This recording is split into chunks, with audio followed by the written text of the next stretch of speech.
de ce type d'échange, de contact, soit faite dans les mois qui suivent. Donc il y a d'abord cet usage diplomatique. Deuxièmement, c'est une coopération agissante sur le plan économique.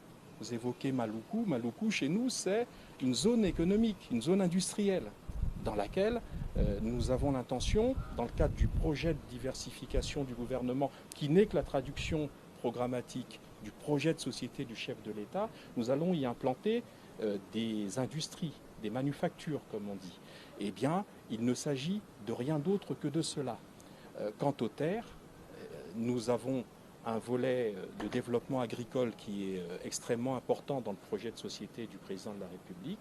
Eh bien, nous avons un certain nombre de partenaires avec lesquels il y a ces baux amphithéotiques, c'est-à-dire la mise à disposition de terres pour que une production agricole permettant de réduire notre déficit alimentaire puisse se produire. Il n'y a pas qu'avec la partie rwandaise, il y a des entrepreneurs, des agriculteurs, des fermiers sud-africains.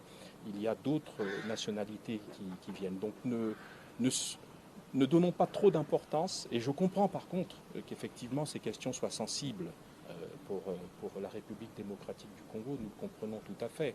Et nous voyons bien qu'effectivement vous êtes ce frère, ce voisin qui effectivement est sur le qui-vive et voir si les pays environnants vous soutiennent. Nous soutenons la nécessité de trouver toutes les solutions pacifiques à toutes sortes de conflits politiques, diplomatiques, voire des conflits violents.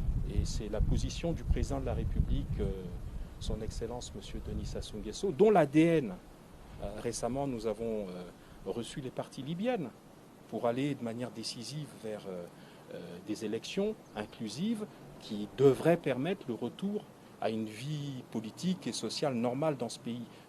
Le président de la République, c'est un médiateur né.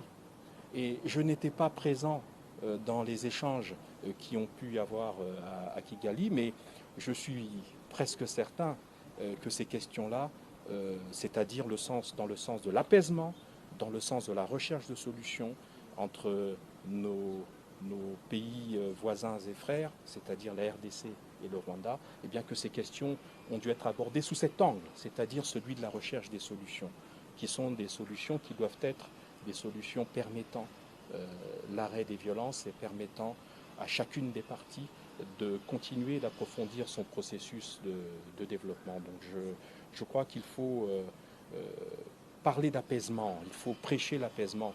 On a parlé des réseaux sociaux qui sont hautement inflammables, qui peuvent créer des situations de violence. Et vous, la presse, vous avez ce devoir d'abord de prêcher à nos citoyens, nos concitoyens, de prêcher la fraternité, l'attitude citoyenne responsable.